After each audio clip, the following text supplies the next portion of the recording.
He just loved football. Even as a young child, he loved football. We didn't understand it because we tried to steer him in other directions, but it's something he had a passion for. But he was a daddy's boy. Good pass protection, great matchup. Jackie Slater here, one of the great offensive tackles against. Our priorities were, on Sundays, was church, Sunday school, then come to the game running late and whatnot. But on the occasions that I did take him around and he met these guys and these guys imported him and said hello to him, it meant a great deal. I found out how much of an impact that my wife was having on him, because she would always say, Dad is not playing, he's working. Dad is at work. And so I said to him, I said, Matthew, you say you can't tackle anybody because they're skinning up their knees and we don't want to hurt anybody, especially little girls running. And he looked, I said, do you understand? And he looked at me and he said, but Dad, it's my job. I said, no, Matthew, it's not your job, that's my job. It's your job not to tackle anybody and skin up their knees. So for whatever reason, you know, he started equating football to a job and one that I was doing, and it was exciting to him and fun. And ever since that point, he's always enjoyed the game. Yes. What do you do at the games? Well, I get a lot of hot dogs. It was more than hot dogs, because he would ask about different players and did they get hurt, and, you know, things that you wouldn't think a kid his age would be paying attention to. You know, and it wasn't just the hot dogs for him.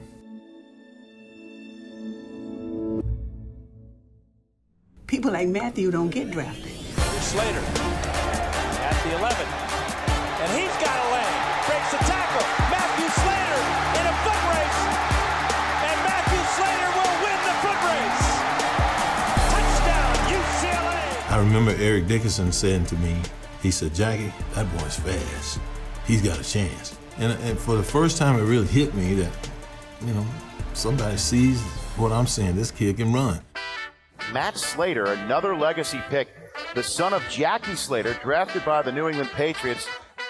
It was a very humbling experience for me, because here is one of the best coaches in the National Football League saying that I value a special teams guy. I value what the contribution that this guy made on special teams. When I used to look at a guy like him and say, you could get anybody to do that. And so it was kind of humbling for me throughout his career to see him take something that I thought was mundane and all of that and take it to another level. Inside the 40, boom, down he goes. Matthew Slater, special teams captain, and that's one of the reasons why. Why are you so small? It's the first thing I thought. His father's a Hall of Fame offensive lineman, but really a smart kid, really bright-eyed, enthusiastic, sir, yes, sir, you know, all of that stuff. He was almost like the perfect rookie. Rested, tackled by Matthew Slater. I first met Slater in the locker room 2010, my rookie year. He had on like a Patriots sweatshirt and glasses. I said, oh man, that guy might coach one of, I guess, special teams or something, I don't know. A few hours later, he comes out on the field, lines up at wide receiver, and runs clean by me. And that's when I first realized, like, this guy's a pro's pro. He looks older than what he is, always has on his little geeky glasses. Right from there, we became friends. He takes a low snap, he's under pressure, up this block.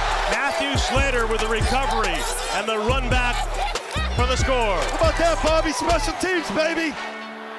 He could see the nuances associated with having success as a little guy with speed, and how he could impact the game that way. And I saw him grow in that aspect of his understanding of what his strengths were. Snap to Jones, under first block.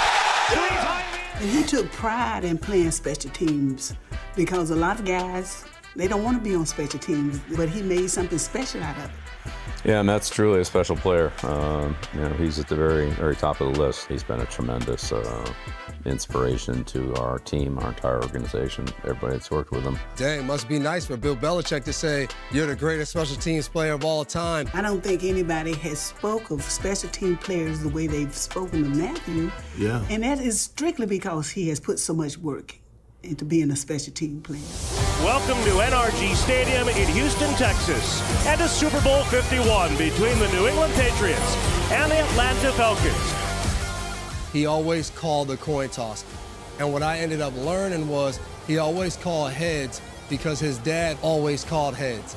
when we went to the coin toss in Atlanta, Super Bowl 51, I'm sitting there and I'm like, all right, we're gonna call it. Slate's gonna call it heads. If it's heads, game's over. New England gets to call it toss. Heads. They have called heads. They flip it, he says heads. Ref looks at us and says heads, and I have this kind of look like, because I know we're about to be Super Bowl champs. They have completed the greatest comeback in Super Bowl history. What I saw today was not individuals, was not a team. I saw a family. And we could do something with that, fellas. We worked hard at that.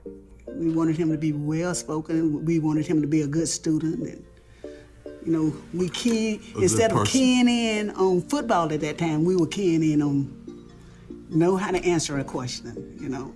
But we're never gonna take it for granted, though, man. It's not easy. Nobody gave it to us, man.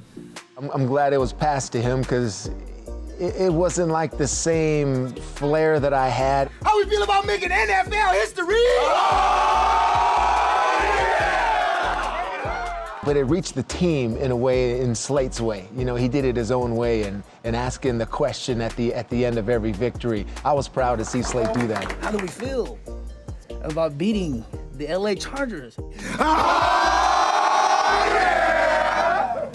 Win, lose, or draw, you knew Slate was coming with a message after the game. And no matter what, when we left out of that locker room, you were gonna leave with something that you can get better at and improve for next week, not just as a football player, but as a husband, as a father, as a son, as a brother, and he would always hit those topics. For someone to have as much success as he's had on the field and the impact he's had on the field, the impact he's had off the field is tenfold of whatever he's done on the field, which is a lot.